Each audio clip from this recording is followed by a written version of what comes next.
Kumusta? Kumusta? Ako si Fe. At ako naman si Christine at nandito kami ngayon para kumustahin ang anything under the sun. As you can see, iba ang setup namin today. So kung yung unang episode, siksikan kami. Yung pangalawang episode, full body. At ito namang third episode natin parang Zoom meeting lang, no? So kumusta ka naman, Fe? Okay naman. Tawag dito, Oh, nagmuni-muni lang ako ng umaga. So, madami ako nasulat na, alam mo yun, kasi di ba matatapos na yung January. So, kung nasa na ako sa yes. goals ko, and then may progress naman, and then, ayan, kung ano pa yung gusto kong mangyari after mag-assessment, di ba? Yun lang. Oo, importante yan. Nabasa ko yan yung importance of having a date with yourself, di ba? Not just to muni-muni, but to really work or look into your goals. Kumusta yung nagdaang linggo? Saan na tayo papunta? Di ba? Mga ano yan sintomas yan ng mga nasa 40 na. Pero it's never too late, no way, or never too early to be strategic or to be intentional with our goals. So ngayon, meron din kaming goal na ma-share sa inyo. So ang topic natin today, dahil isa nga sa mga intention or objective nitong kumustahan is matuto rin kayo ng Filipino language, di ba? Ma-appreciate natin yung Filipino words. So ang topic na naisip namin for today ay Natawa, di kilig. ba? Hindi pa sinasabi, kinikilig na tayo, 'di ba? So ang spelling nun ay Kilig. So, Kilig. Fe, kilig. Ano ba yung nakapag-research ba tayo tungkol dito? Hindi po kami linguistics expert pero gusto namin siyang i-discuss ngayon kasi malapit na yung Araw ng Mga Puso next month and um, isa to sa mga favorite kong tinatanong actually. No? So pag mamimit niyo ako for the first time, isa talaga sa mga una kong tinatanong sa kausap ko is, anong nagpapatibok ng puso mo ngayon or saan ka kinikilig? So matanong kita Fe, para sa'yo ba, ano ba yung kilig for you? Natawa. Parang nung huli mong tinanong niya, natawa ako eh. Tapos parang nag-post lang ako after. Kinikilig sa gulay lang talaga yung kinikilig, no? Syempre yung ano, Oo. ngayon siguro sa time na ito, kinikilig ka for every small wins na na-achieve mo sa buhay, 'di ba? Parang uy, nagawa ko 'yon, na-achieve ko 'yun. Kahit gaano kalaki or so 'yun. Oo. Kasi yung mga first time nakakarinig nitong word na kilig, ano kasi siya hindi mo siya talaga ma-translate directly, tama ba? Hindi kasi siya yung giddy ba? Giddy, hindi siya parang, iba siya sa giddy parang giddy with excitement. Or hindi din siya Iba spark. siya Oo, hindi rin siya spark na parang sparks flew or sparks are flying. Parang chemistry naman yon. Ang hirap niyang i-translate directly to English, but it's that feeling of, if you were to explain this to a foreigner, help me on this one, di ba? Parang paano mo i-explain yung kilig to a foreigner? It's like, ano ba siya? Excitement na may halong, hindi pa siya talaga love, hindi rin siya Ano ba? infatuation when you refer to that in a sense sa mga relationships, no? Pero ayan, may I mean, commercial din na nung nabanggit ko 'to sa daughter ko, yung Asim Kilig. So parang, gano'n. Parang makaka-feel ka din ng siya, hindi siya mababaw na emotion parang umaabot siya hanggang puso, tama ba? So, yun yung kilig. sa So, sabi mo nga ito, yung kilig has something to do with with achieving yung small wins. O sige nga, parang ma-expound natin yung part na yan. Oo. kasi parang hindi lang naman, sabi mo nga, hindi lang dun sa relationship yung kilig. So, something na siguro parang nagpapasaya in ano, nagpapataba Oo. ng puso siguro. Ang tamang word. Yes. Puwede din yun, nagpapataba ng puso. Para ba English sa foreigner, no? It makes your, Yeah. It warms the heart. Tama, no? Parang 'pag sinabi po natin 'pag narinig niyo po yung nakakataba ng puso, hindi siya literal na magkakaroon kayo ng 'no, heart tuma enlargement. Oo, yung siya, yung parang sense of appreciation or overwhelm in a good way, 'di oo, ba? oo. Parang gano'n yung feeling ng nakakataba ng puso. So, nakakakilig, or for example, when you receive a compliment, ayan, gustong-gusto ko yan, kinikilig ako diyan. 'Di ba? So recently, may kausap ako, sabi niya, "Oh, you don't look 40, ganyan, or you don't look 41, you look ano 39, char. You look ano 30, I thought you were just 31." So sa mga babae, medyo pag sincere yung Wow, compliment nyo at 31 hindi kayo nang ano aasar, oo, nakakakilig yon. So yun yung ano pang describe natin ng kilig, or when someone gives you a sincere compliment sa work din na nakita nila yung effort mo, 'di ba? So nakakakilig siya. Yun yung meaning ng kilig for us. ang daming ang daming, puwedeng, reason kung bakit ka kinikilig. Puwedeng sa small wins, so marami pa. I'm not sure with the nanay ano yung saan pa kayo kinikilig? Oo, yung kausap natin last week, sabi niya, hindi niya alam actually how to answer. So sabi ko, anong nagpapakilig sa'yo ngayon? Except work, sabi kong gano'n. And sabi nung kausap natin, parang ginaid ko siya through the feeling or the emotion. So sabi ko, sige, ano na lang nilook forward mo? So what is it that gives you excitement ngayon? Other than what you're accomplishing at work. So sabi niya, travel. Yan, magta-travel daw siya next month. Yan. So isa yan sa mga nagbibigay ng kilig sa mga ano natin, mga aging millennials, 'di ba? Tuwang-tuwa Yung parang mag-travel. yes, yung parang binu-book mo pa lang yung ticket, kino-confirm mo pa lang online, nandun na yung feeling of anticipation. So I think kilig has also something to do with the feeling of anticipation na hindi pa siya nangyayari but you're already pulling it towards you. Tama ba? Na parang hindi ka pa naman sasakay ng eroplano pero yung idea lang na oh, this February, aalis ako, may pupuntahan akong bagong lugar, meron akong bagong i-experience. That's enough to give them a warmth, the certain warmth na feeling sa heart nila, which is Hindi ba kilig. excitement yun? Oo, excitement din yun eh. Pero ang hirap talaga i-translate nung kilig, no? Kasi somehow parang nare-relate talaga siya sa mga romantic feelings. Pero yun nga, tama ka doon about achieving small wins.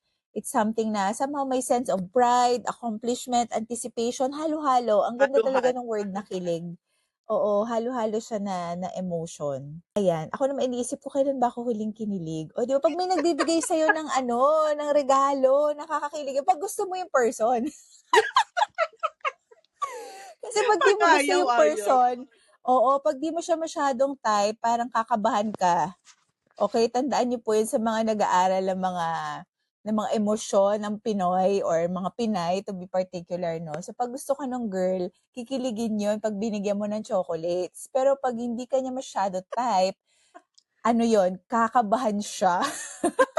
Hindi niya alam kung tatanggapin niya ng buong puso or meron siyang pag-aalinlangan or hesitation in English, 'di ba? Natanggapin 'yon. So, 'yon, yung material things yung mga hindi kailangan grand hindi kailangan grand gestures, yung mga maliliit na bagay. Kung gusto mo yung person o yung tao na nagbibigay sa iyo no'n, ano 'yon, nakakapagdala talaga siya ng Kinikilig kilig. ka. Pero pag ayaw mo, parang bisit. May kakilala kaming ganyan eh. Pag yung binigyan siya. Sus ko, tuwan-tuwa kami dun sa chocolate. Pero bisit na bisit. Oo. Oo. Hindi naman siya, to be clear, hindi siya nabibwisit dun sa nagbigay. Nabibwisit siya dun sa idea na kami ay kinikilig para sa kanya. Oo, kasi mabait naman tong mga tao na to. Kaya lang, pag talagang walang chemistry, pag wala Or namang emotions na gano'n na involve, walang feelings of, love or like, wag mo na love, kahit yung like lang, pag hindi mo ma-reciprocate yun, so syempre yung kilig is, na yan, off the table na yan, hindi na yan talaga mararamdaman. Ayun. pag pag may bagong notebook at ballpen, very tita. Oo, yan. Kumbaga, speaking of material things talaga, pag may bagong notebook at ballpen, nakakakilig yan. Para sa mga tao na mahilig magsulat at gumawa ng mga goals nila. Pero ito, dahil adults naman yung mga nakikinig sa atin, no? So, to describe po yung kilig, it's a feeling nyo. Alam niyo yung parang after nyo magwiwi. I-describe natin yon on the anatomical perspective. On the, di ba? Totoo naman, no? So, kasi meron ako mga nababasang meme na Hindi ba ano ba yan? Parang hindi na ako kinikilig. Parang nakinikilig na lang ako ngayon pagka after kong pag-iihi? umihi. Oo, pag-ihi. Kasi on the physical aspect kasi, on the inside, ano siya parang nag-shake yung feeling. So, ganon. Kung gusto niyo ma-imagine, if you are a foreigner trying to understand what kilig means, it's that feeling or sensation after you have gone to the toilet to pee. Yun ang Parang isa iba sa yung mga ko. physical, oo. Anong naisip mo? Yung number Sabihin 2, mo. no, success. Ay, iba naman yon. So, may konsepto po kami mga Pinoy ng success. That's after the number 2. So, pwede natin yung maging topic sa susunod na kumustahan, no? Pero yon para ma-describe nga yung feeling ng kinikilig. Yeah, kasi yun yung nagpapakilig sa akin na nag-e-effort sila, nag-express sila ng gratitude nila, yung happiness nila. And then when we see them becoming independent, nakakilig yun, di ba? And Yeah. even for the people na minimentor natin in other areas, in business, in health, nakakilig when you see progress. Yun, na-mention mo When you see kanina. them So, achieve something. yes, not just with our kids, but also with our partners, with our mentees, or yung mga gina-guide natin. Or, alam mo, recently, di ba, nag-conduct tayo ng event. So, kinilig ako that people showed up. Di ba? Yes. Yung nag-compass session tayo, 2026. So, nag-mini workshop kami and nakakataba ng puso knowing that strangers, people we don't know, trusted us, 'di ba, to guide them through a conversation about where their 2026 is headed. So yung mga ganun kasi 'di ba, it's still the start of the year, January pa rin naman until now and parang Yes. overwhelming, no? Ang daming naka-schedule. May nagtatanong nga sa akin, ano na bang next available mo na weekend? Parang pag tinitingnan ko, talagang ito nga kami ni Fe. Hindi, mag-LDR na tayo. We cannot wait for the next time na mag-meet tayo in person kasi punong-puno. So anyway, nakakahilig yung idea na people take their time, 'di ba? To be with you, to spend time with you, to To learn from listen. you and o to listen and vice versa, 'di ba? Makapag-share din sila ng mga ng mga thoughts nila, 'di ba? Yung mga natutunan natin Experiences. doon. Priceless yun, yes, yung experiences nila na hindi natin pwede i-reveal dito. Pero yun, nakakataba ng puso na knowing that they trust you and that they're also in that same path of growth, self-discovery, yan, overcoming, creating breakthroughs for 2026. Yes. Ayun, bago natin malimutan, may nagpapa-shoutout. Ay, oo nga. Ito na po yung portion namin. Wala po kaming sponsors ngayon. This segment is brought to you. Wala po kaming ganon. Kasi wala tayong product for kilig, no? Kasi nanggagaling talaga siya it's all in the mind. It's a mindset. Pero yan, sige, Fe.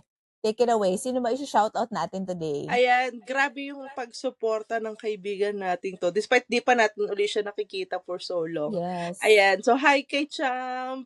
Thank you for Yan, hi, subscribing. Champ. Follower ba pag Spotify? Oo, follower pa rin yon, listener pa rin. Ayan. At hindi lang siya basta nagpo-follow, nire-share pa niya yung ating podcast, di ba? Yes. At saka yung mga friends mo, yung lilimang nag-subscribe sa ating YouTube. Sa I-shoutout mo pilitan na yan, rin sa pilitan. yan. Oo. Meron po O, siyang in-stream ko yun. Kinoers. Oo. Alam nyo, sa lahat naman po nagsisimula sa zero, no? So, tuwan-tuwa si Fe kasi meron 5 na kami subscribers. So, yung mga ayaw nung nakikinig lang, ayaw nila ng auditory, gusto nila visual. Yes. We'll do our best. Kaya kahit medyo hindi perfect yung scenario, wala kaming studio na professional, nag-upload pa rin kami ng video para sa mga gustong makakita ng ng image or ng video. Bago magtapos yun, sinulat ko yan, why do we do this? Parang sinulat ko na, I want to be Yes. intentional, I want to give value or add value to dun sa iba. Siyempre, maka-inspire to other people. Oo. Na hindi lang sila nag-iisa. Yun lang. Correct, na may kasama kayo habang kayo ay bumabagtas sa EDSA or meron kayong pinagdadaanan. Meron tayong listener, ginagawa niya to habang naglalaba. Shout out sa kanya, no? So, inaabangan niya yung episode natin kasi parang niya yun, me time niya yun. Nagzo-zone out talaga siya pagka laundry time. And then, ito na lang yung panahon na binibigay niya habang naglalaba siya, nakikinig siya ng kumustahan. So, thank you so much for supporting. Ayan, kahit sa paglalaba lang pala kami leveling, no? Pero dahil alam naming therapeutic sa'yo ang paglalaba, I'm all for it. You know, okay ako doon na kasabay mo kami mag-zone out at i-silence ang iyong mundo, 'di ba? Imbis na katahimikan, tayo pa talaga yung pinapakinggan niya, 'di ba? So, malaking bagay yan for us. At may gusto pa nga mag-guest, 'di ba? Oo, Hinindian mo meron muna. gusto mag-guess. Oo, hindi ko rin kilala kung sino yung kumausap kay Fe, pero tinanggihan niya muna kasi kakabalik pa lang ng aming mga episode 'no, so mahirap yang Feel na feel eh. magsasalang kaagad tayo. O feel na feel baka umabot tayo ng 1 hour kaagad pagka ano, dahil lahat ng ginagamit po namin is free. So ayaw namin masyadong mahaba para hindi siya mahirap i-edit, tapos hindi siya mahirap i-upload, et cetera. So goes to show din na anybody could actually make their own podcast, 'di Podcast. ba? So napakaganda ng mga ano ngayon, mga channel and mga avenues for us to reach people. So, I think that's about it, no? Parang napag-usapan naman natin ng bonggang-bongga ang konsepto ng kilig from the inner to the outer world.